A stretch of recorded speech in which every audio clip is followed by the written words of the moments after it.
चक्रवाती तूफान रिमाल के चलते दीवार गिरने से एक शख्स की मौत की जानकारी सामने आ रही है। इस वक्त की बड़ी खबर आपको बता दें, जैसा कि आप जानते हैं कि चक्रवाती तूफान रिमाल जो है वो पश्चिम बंगाल के तट से टकराया है। पश्चिम बंगाल के कई इलाकों में इसकी वजह से तेज बारिश हुई है। कई जगह पर पेड़ जो है वो भी उखड़ गए हैं, जनजीवन अस्त व्यस्त हुआ है।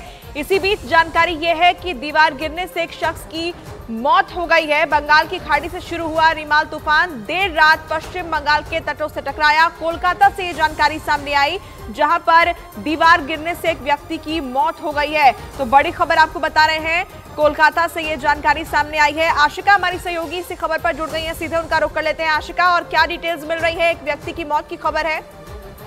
देखिए, कोलकाता के बीबी गांगुली स्ट्रीट में एक पुराना मकान था जिसके बाउंड्री वॉल गिरने की वजह से एक व्यक्ति घायल हुआ है। उसे अस्पताल ले जाया गया, जहां पर उसकी मौत हो गई है। इसके अलावा बात करें कोलकाता शहर की, तो जगह जगह पर पेड़ गिरने की वजह से जो है कई जगहों पर ट्रैफिक जो है वो डिस्टर्ब हुआ है।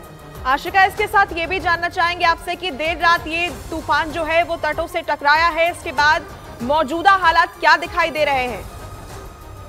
देखिए, जिन सुंदरबन का जो इलाका है वहां पर काफी नुकसान की खबर मिल रही है। इसके अलावा दक्षिण 24 परगना, उत्तर 24 परगना जो सटे हुए इलाके हैं, साथ ही साथ कोलकाता शहर की, जैसे मैंने बात की आपको बताया, एक व्यक्ति की मौत हुई है और कई जगहों पर पेड़ गिरने की वजह से ट्रैफिक जो है वो डिस्टर्ब हुआ है। ठीक है आशिका, बहुत शुक्रिया आपका तमाम जानकारी हम तक पहुंचाने के लिए।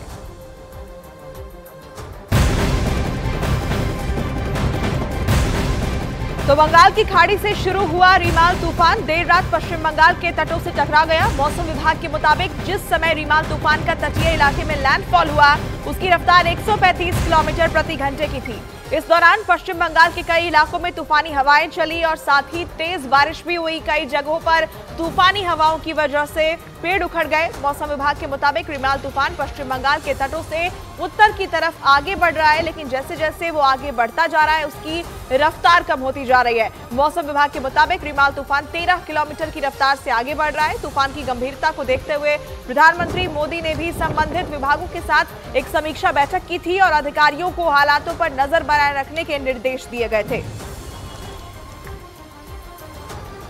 तो बड़ी जानकारी आपको दे दें कि 135 किलोमीटर प्रति घंटे की रफ्तार थी रिमाल तूफान की जब देर रात ये पश्चिम बंगाल के तटों से टकराया है। अब उत्तर की तरफ ये तूफान जो है वो आगे बढ़ रहा है, लेकिन जैसे जैसे ये आगे बढ़ रहा है इसकी रफ्तार अब कम होती जा रही है। वहीं आपको बता दें कि लैंडफॉल के दौरान तेज हवाएं चल रही थी और तूफानी हवाओं की वजह से कई जगहों पर नुकसान भी देखने को मिला है। देर रात इसका लैंडफॉल हुआ है और आपको बता दें कि तब 100 किलोमीटर की रफ्तार से तेज हवाएं चल रही थी। कई जिलों से ऐसी खबरें सामने आई हैं कि पेड़ उखड़ गए हैं। रेस्क्यू टीमों को हाई अलर्ट पर रखा गया है और खुद प्रधानमंत्री ने इसे लेकर एक समीक्षा बैठक भी की थी और तमाम जो संबंधित अधिकारी हैं उन्हें भी इस पर अपनी नजर बनाए रखने के निर्देश दिए गए थे।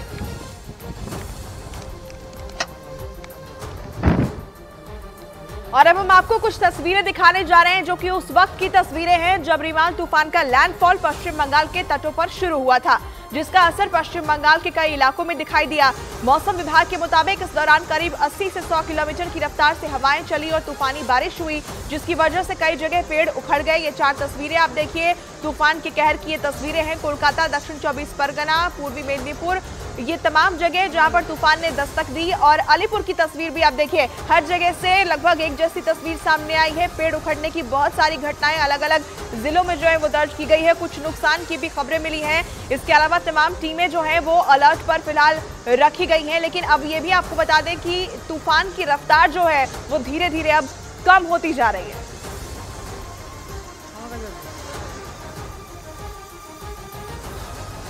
सिचुएशन तो देखिए, कुछ जगह पे जो है हमें मिल रहा है कि कुछ जगह पे ट्री अप्रूटिंग हुआ है। तो जहाँ पे ट्री अप्रूटिंग हुआ है वहाँ पे हम लोगों का कोलकाता म्यूनिसिपैलिटी का टीम, कोलकाता पुलिस का, डिजास्टर मैनेजमेंट का टीम वो आके काम कर रहा है। जल्द से जल्द ये जो ट्रीज जो अप्रूटेड हुआ है उनको काट के उनको साइड किया जाएगा ताकि रास्ता खोल सके। अभी ये साइक्लोन को लेके स्पेशल यूनिफाइड कंट्रोल रूम पूरा रात मॉनिटर कर रहा है।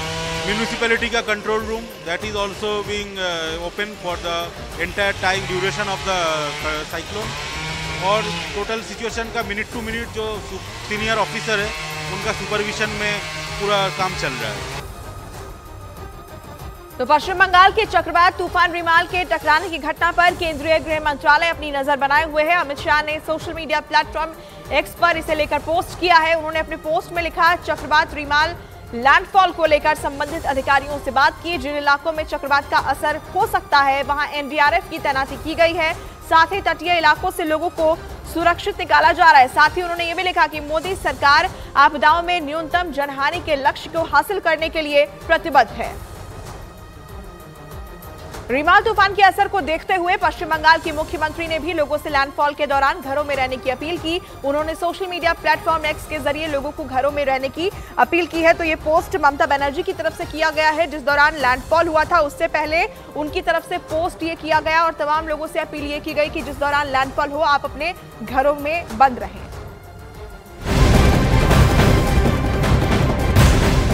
इस बीच बड़ी खबर आपको बताएं, 24 के चुनाव में आखिरी चरण से पहले प्रधानमंत्री नरेंद्र मोदी ने विपक्ष के इंडिया गठबंधन पर अपने हमले बहुत तेज कर दिए हैं। कल उत्तर प्रदेश के देवरिया में प्रधानमंत्री नरेंद्र मोदी ने डिफेंस सेक्टर को लेकर कांग्रेस पर सीधा और तीखा हमला किया है। प्रधानमंत्री ने आरोप लगाया कि कांग्रेस और उसके सहयोगी ये नहीं चाहते कि भारत रक्षा के क्षेत्र में आत्मनिर्भर बने। तो देखिए, रक्षा के क्षेत्र के सौदे को लेकर गंभीर आरोप प्रधानमंत्री की तरफ से विपक्षी दल पर लगाए गए हैं।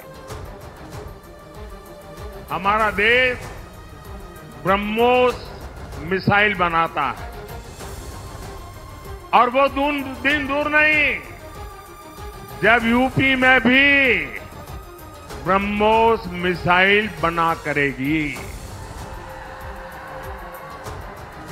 और ब्रह्मोस मिसाइल ऐसी है जिसका खौफ दूर दूर तक है।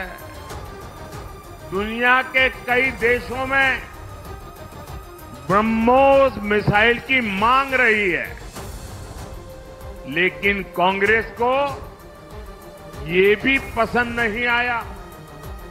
जो देश भारत से ब्रह्मोस खरीदना चाहते थे, दुनिया के कई देश, कांग्रेस सरकार ने उनके सामने भी रोड़े अटकाए।